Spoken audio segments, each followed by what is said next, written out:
I want to go ahead and introduce our speaker tonight.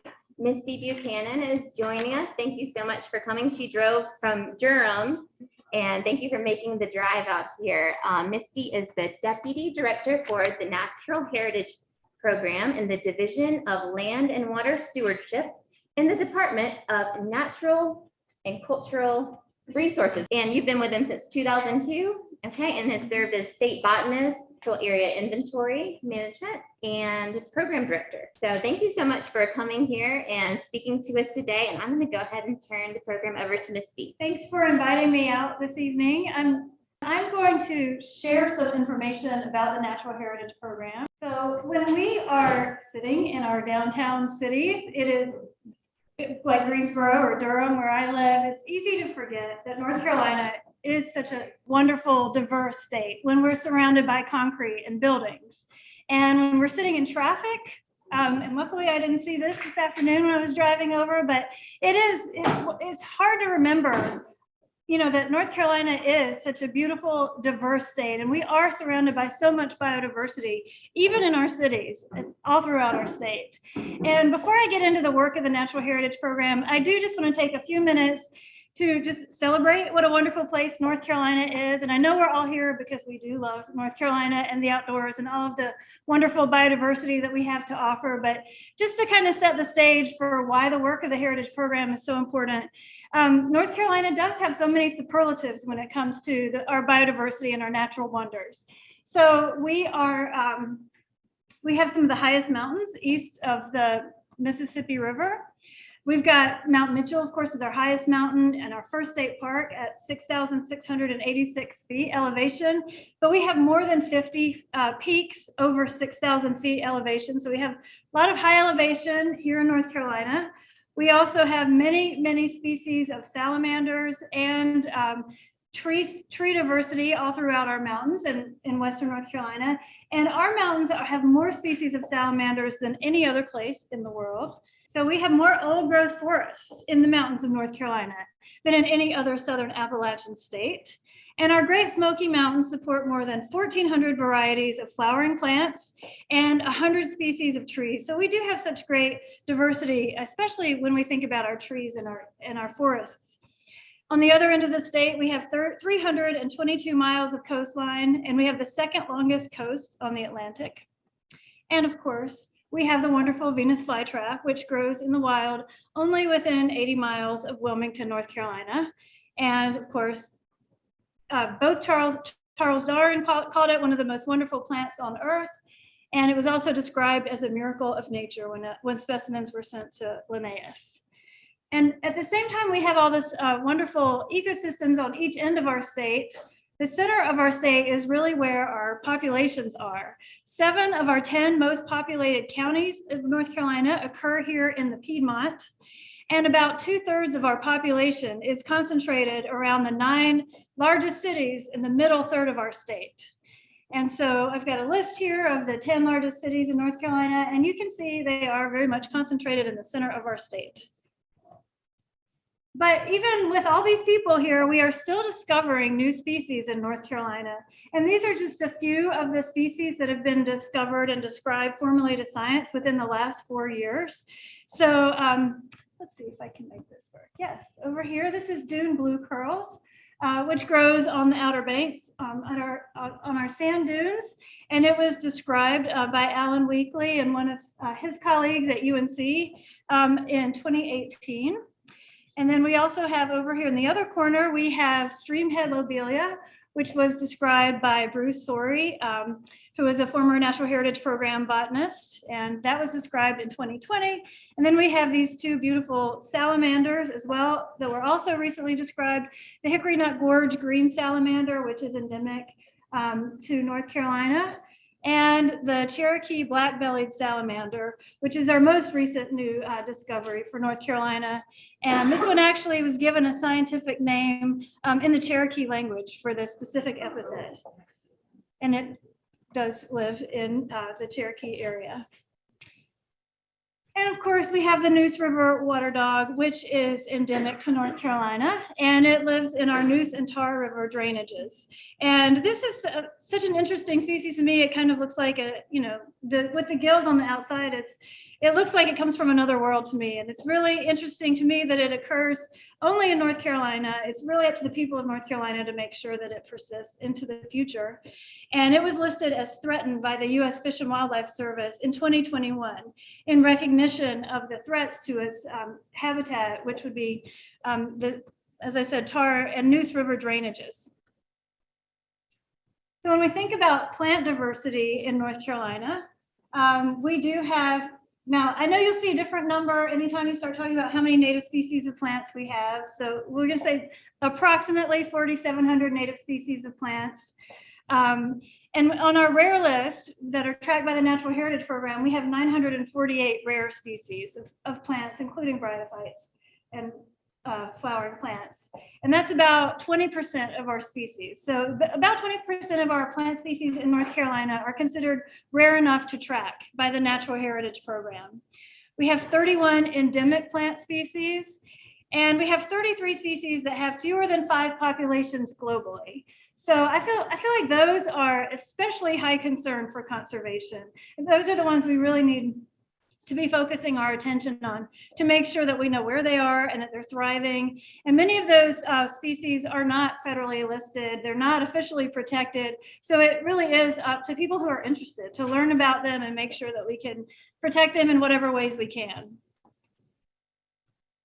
So thinking about animals in North Carolina, we have about 4,515 species of animals that are named in North Carolina, but there are so many species that we do not know, especially the insects, the spiders, the flies and bees. There's just so much that we do not know about animals in North Carolina. But we do have 706 rare animal species that we track. There are 120 native mammals, 475 native birds. And then when you think about the species endemic to North Carolina, 113 animals are endemic to North Carolina. So that's quite a bit more than plants. And so we could talk a whole separate conversation about why that is, but 25 species of animals are extirpated from North Carolina that we know of. So these are just some statistics that I'm sharing with you from the Natural Heritage Program. And the way that we know, part of the reason why we know so much about our state is because of the work of the Natural Heritage Program. And so our mission is to inventory our state's biodiversity and use the information to help create a network of nature preserves that will protect our natural heritage for future generations. And so we do this by working in a number of different areas. So we have a team of field biologists who go out and survey the state and map out our natural areas and record all of the species that they find within our natural areas. And so then they use that information to put it into a big inventory of plants and animals that occur in our state. And so we maintain this inventory for the state of what all occurs here and where it is. And then we can use that inventory information to prioritize land for conservation. And we work with state agencies and land trusts and federal agencies to help all across our state, help those agencies identify the benefits of conservation or the benefits of their land management for whatever their goals are. And then we use the information to help create dedicated nature preserves and registered heritage areas under our State Nature Preserves Act. So I'll talk about each of these different steps of the work that we do. So many of you are familiar with the Heritage Program field biologists. We've had a team in the past of 5 county inventory biologists who worked all across the state, conducting county inventories and really focusing on counties. And Moni Bates and Ken Bridle have both been involved in that process. But we also work with many partners all across our state. So the Wildlife Commission, state parks, National Park Service, the North Carolina Forest Service, all across the state, we gather information from our partners and we put all of their data into our inventory database and then we share it back out. So it's all part of a collaboration. And then we use the information really primarily to identify natural heritage areas. And these are the places in our state which are the most important places for protecting our natural heritage. It can be an area of land or water, and it typically has either a rare species or a really good example of a natural community, or multiple rare species and multiple natural communities. And so we map out these natural areas, we describe them, and we really use that as our basis for conservation. We try to get those areas protected. So this map shows where the natural areas are across the state. And we also prioritize them. So we have this system where we use the data in our database to help us identify which ones are the most irreplaceable places based on the rarity of the species that are present and the numbers of the species that are present. We also make this information available so other people can get their hands on it and use it for their own conservation purposes. We also have a whole library of reports that we have written over the past 45 years, where we have gone county by county, and we've got county inventory reports for 96 of North Carolina's 100 counties. We also do regional inventories. We've done inventories, say, like of the Roanoke River, of Mayfic areas, also many of our national forest areas. So we have these reports. Some of them are bound. I meant to bring some examples of inventory reports to pass around, but I forgot to bring some. But they are available if you want to email me, or they're available on our website. You can download. And we do also have some bound copies as well. So we can mail the copies of our reports too. This is kind of what they look like. They're not really flashy. There's not a lot of pictures, but the inventory reports are a really great description of the ecology of a particular county. And the first half of the report really describes what makes that county unique and special. And it talks about the soils, the geology, the waterways, the weather, the climate, to give you an idea of why that county is special. And then the second half of the report describes the natural areas that are the most important sites for conservation. And our hope is that the local land trusts or the local parks will use that information to help plan their acquisition or restoration projects. And that has been a really good partnership over time, especially here in this area. We work very closely with Piedmont Land Conservancy in the past to help reach out to landowners. And I'll just say, we may come back to this, but in Guilford County, I think we currently have 24 natural areas identified, but I'll show those later. And then the point of identifying these natural areas is to create nature preserves. And the Natural Heritage Program works under the State Nature Preserves Act. And we create two different types of nature preserves. We create registered heritage areas and dedicated nature preserves. And these are just some examples of the nature preserves that we have worked on. There's currently, under the registered heritage areas, we typically work with federal agencies to create registered heritage areas, or often universities.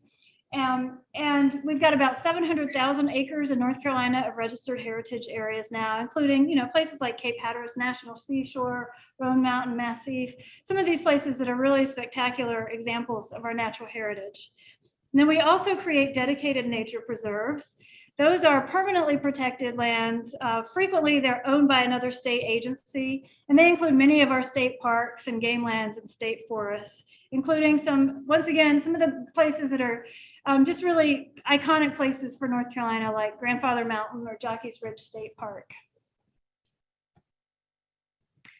So I'm going to just show you briefly how you can use the Natural Heritage Program website to look up natural areas in your area and get a little bit of information about your own natural heritage wherever you live. And I won't go into too much detail, but just to kind of give you an idea of some things you could check out on your own. So this is what our homepage looks like, www.ncnhp.org. And I'm just going to show you briefly our Data Explorer and our community species search tool. So just starting with the easiest one to use, our species community search tool is a way for you to just create a list of the rare species that occur within your county if you want. Or alternatively, you can look up a particular rare species and see what counties it occurs in across the state. So here I've typed in Guilford County, and we're just going to get a list of all of the rare species that occur in Guilford County that the Heritage Program tracks. So I put in my my search, and then it generates a list. Obviously, this page isn't showing the whole list, but what you can see is, it gives you a row by row list, and our top one here is American barberry, and it tells you a little bit of information. This one is listed as special concern by our plant conservation program.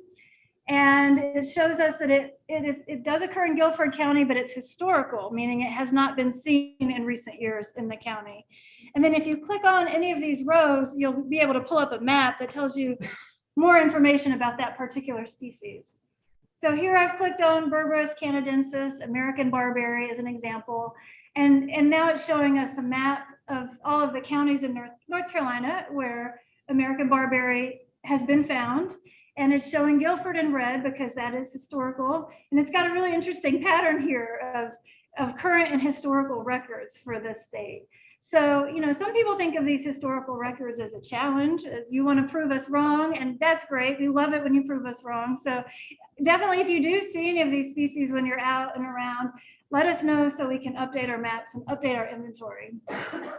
And then I did just look this up, and so the record that we did have for Guilford County of American barberry it says it was from an oak Kalmia bluff on Hickory Creek near the junction with the Deep River, and that was from Radford in 1955.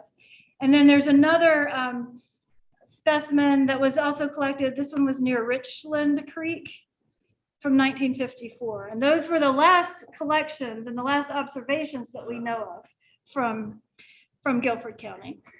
So then another thing you could do, like I said, is you could look up a particular species and find out where it lives in the state.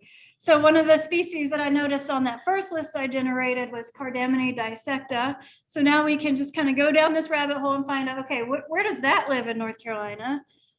And here's a list of the counties in North Carolina where Cardamine dissecta, dissected toothwort, lives. And, I've sorted it by alphabetically by county, and it goes Anson, Davidson, Durham. And then once again, if you click on the row, it will pull up a map to show you where all the species occurs. And this one is a very Piedmont-centered species. And once again, Guilford is in red because it's historical. And once again, flooded by Randleman Lake. So looks like we lost a few species with that project. But you can see a beautiful picture of it here. And that would be another one that would be worth keeping an eye out for as we're doing surveys in this area. And then another really useful tool that we have on our website is the Natural Heritage Data Explorer. And this is a map that you can pull up that will allow you to zoom into either your address or your project area, and you can find out all about what is known for that particular area. So when you get to our map page, it looks like this, and you can type in an address over here just like you would with Google Maps or something, and it'll zoom right into your spot. Or you can just use our tools to zoom in manually yourself. And then we have all sorts of data layers available that you just kind of turn on and off. And I'm just going to show you a couple of examples. We have managed areas, which are the areas that are managed for conservation and include our nature preserves. We have our natural areas, which are the areas that we want to become nature preserves.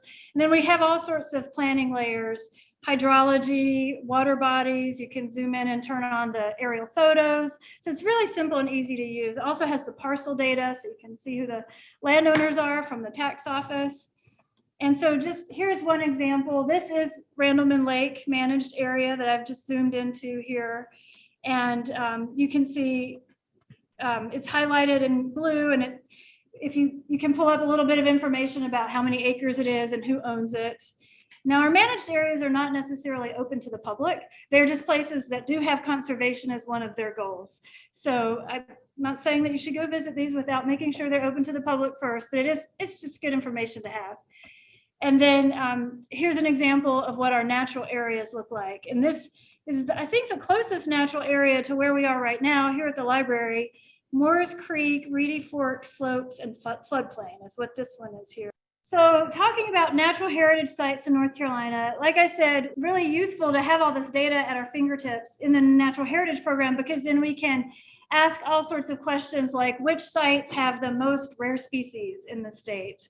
And so this is a little quiz for you. I think probably some of y'all have heard this before, but I do rerun this query every now and then just to see what changes. But we've got a list of the 25 sites in North Carolina that have the most rare species. Okay, so I don't know if y'all can see my list from the back of the room there, but the first one is Great Smoky Mountains National Park, and that's kind of a cheat because it's such a large area, and we haven't split that up into multiple natural areas. But the number 2 on the list is Fort Bragg, central section of Fort Bragg, and then we get into Roan Mountain, Grandfather Mountain, Long Hope Valley, and then Green Swamp was pretty high on the list, as you said. And many of these places are largely protected, but not entirely protected. And many of them are open to the public. And I would definitely say if you're creating a bucket list of sites to visit in North Carolina, definitely I would put a lot of these sites on the list because they are really wonderful places to be able to see examples of our natural heritage. And many of them are in the mountains and at the coast. We do not have a lot of Piedmont examples on our top 25 list. But in the Natural Heritage Program, we really have about 2,400 natural areas statewide that we track, and there are multiple natural areas in every county. Right now, we have 24 natural areas that are identified in Guilford County, and they're listed. The Heritage Program produces a report every 2 years where we list all of our natural areas, as well as the managed areas that are protecting them. And it helps us identify which natural areas are completely unprotected and where do we need to do more work for conservation. So here in Guilford County, there's just a couple that don't have any protection listed on them. Polecat Creek Aquatic Habitat is one of them. Haw River Skunk Cabbage Patch. Reedy Fork Slopes at Highway 61. So those are just a couple of examples where these would be places that we would consider to be potential priorities for working with landowners to try to get some of those set aside for conservation. Is there a question over here?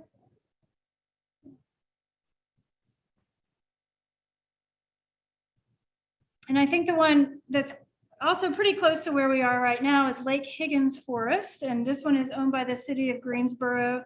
And this is one I just had a story I wanted to share with you. A few years ago, we were going through our data and this Lake Higgins Forest was coming out pretty low. And we didn't have any occurrence records mapped for it. And we were wondering, does it actually qualify as a natural area?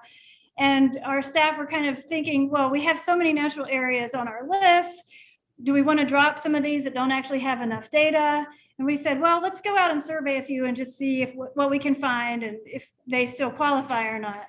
So this Lake Higgins Forest, Harry LeGrand and I went out together to survey it to see what we could find. And what we knew that there had been a dry mesic oak hickory forest that was mapped there in the past, but that's not a rare forest type. It's very common and it was just a small example. But when we got out there, Harry and I were walking along and he saw this plant and here's what it looked like. And he immediately recognized it as a new element for North Carolina that had not been, at that time, he thought it had never been seen in North Carolina before. And he hadn't seen it. He saw this plant and he immediately knew what it was and it was new for the state. And he knew he'd never seen it before too. It was just amazing to me that he had all this information in his head just ready to use when the time came. So, but this was Scrophularia lanceolata, American figwort. And it turned out when we went to document it that there had been an herbarium specimen collected, what does it say, Lincoln County in 1969 that hadn't been accessioned. But other than that, this was the only time we know of that this plant has been documented for North Carolina. But it was a good reminder to us that a lot of these natural areas actually do have multiple values. And if, a lot of times it just takes a little bit more survey and a little bit more attention to try to learn more about them. So we think of our natural communities, even though we don't necessarily know all of the different species of animals, spiders and bugs and things that live in our state, and we're still finding new plants. We think of the good examples of natural communities as places where all these other things can thrive. So even if we don't understand them, haven't found them, or still discovering them, when we set aside these good examples of natural communities, we think we're getting a lot more than we even know sometimes. So anyway, we decided to keep this Lake Higgins forest on our list of natural areas for protection. And then this is the plant close up on that particular day. It was fruiting, and this is about as showy as it gets. The flowers aren't very spectacular either, but it's still fun to see. So just a few examples of rare species that are known from Guilford County. I'm sure many of these are very familiar to you all, so I won't spend too much time on them, but small world pogonia is one of the federally listed plants that occurs here in Guilford. And you can see the map of its distribution in North Carolina. When I see a map like this, I always do kind of have to wonder, where else might we find it? Because if it's out here in the middle of the Piedmont and then it skips over to the mountains, maybe there are more out there somewhere. We need to keep our eye out for them. So another plant that I think is really interesting for Guilford County is purple fringeless orchid, Platanthera. And we do actually have a handful of populations in Guilford County. And I feel like this is an important place in North Carolina for the species. It's an orchid that grows in wetlands and it flowers in July. And this is what its habitat looks like. And I don't know if you can imagine just surveying for this in July and beating your way through these wetland plants. It's not the most pleasant day in the field you can imagine, but definitely worth it whenever we do go out and find things like this. And then, of course, Schweinitz's sunflower, a federally endangered sunflower that occurs here. And here on this side of the screen, we can see the Schweinitz's sunflower growing by itself. And then on this side, it's actually mixed in with Bidens. And it's just kind of a reminder that when you see Bidens growing in a place where sunflowers might live, don't just discount them when you notice Bidens. Keep looking, because sometimes the Schweinitz's sunflower will be mixed in with other pretty yellow flowers as well. So, but this is a plant that is still listed as state and federally endangered, and we're still working to try to protect good examples of its populations. And then another example is a state endangered Pseudonephalium helleri, Heller's rabbit tobacco. And once again, this is another real Piedmont-centric plant with most of its populations here in North Carolina and central Piedmont. And like I said, it's state endangered. And we also do have a state endangered oak that lives here in Guilford County, the dwarf chinkapin oak. Although it is historical for this county, it's another one that could be worth keeping an eye out for. So the Natural Heritage Program works very closely with the North Carolina Land and Water Fund, which is the state agency that provides most of the funding for conservation in North Carolina right now. And last year, the last couple of years, the Land and Water Fund has been really fortunate to have a very strong budget from the General Assembly. And so last year they allocated $70 million for land conservation across the state. And they were able to protect 27,000 acres of land with that, including 10,000 acres of game lands, 5,000 acres of state parks, 7,000 acres of local parks, 15 historic sites. It goes on. And included in that list of lands that are protected by the Land and Water Fund, just based on last year's funding alone, we included 8 species that are endemic to North Carolina, including populations of the Hickory Nut Gorge green salamander, the Neuse River water dog, which I showed pictures of earlier. So we've had a very fortunate time in North Carolina for land conservation for the last couple of years, and we're hoping we'll continue to get strong support. And then this is a list of some of the sites that were protected with funding from the Land and Water Fund last year. And it just really kind of shows that there are sites all across the state. Not every county, but certainly a lot of counties are getting the benefits from these projects. So currently the Natural Heritage Program is working very closely with the Land and Water Fund. When they get their applications, the heritage staff review the applications and identify any projects that might benefit from a heritage survey where we think there might be species that haven't been documented yet. And we work with them to help survey those sites so that they can make informed decisions about the benefits of those lands. We're also doing several projects with other partners or who are helping fund our work. We've got a contract with the U.S. Fish and Wildlife Service to do a survey for Carolina hemlock. And the Fish and Wildlife Service is really interested in Carolina hemlock because the range for Carolina hemlock is pretty much restricted to Western North Carolina with just a little bit into Tennessee and Virginia. And of course, it's also being attacked by woolly adelgid. And so the concern is, are we going to lose our Carolina hemlocks? So we're doing a survey right now on Carolina hemlocks that will be assessing the health of the individual trees as well as the populations and the communities that are dominated by hemlocks. We're also doing a survey for mountain purple pitcher plant. And then we do work quite a bit with the U.S. Forest Service and do surveys within Forest Service lands, especially in areas that are being proposed for timber management that are near or within natural heritage sites. And we're also doing a survey of the Northern Peaks State Trail area, which is a proposed trail that would run from Boone to West Jefferson. And we're helping the state parks planners to identify routes that would avoid the most sensitive species and the sensitive rock outcrops. So we're hoping we can help them plan a trail that will be interesting to hikers, but also low impact for the natural resources in those areas. And then I'll just tell a story about kind of how I got into this work. And I think probably a lot of people have similar stories, but I am from McDowell County, North Carolina. And I grew up in the same house my dad grew up in, and it was pretty close to Linville Gorge.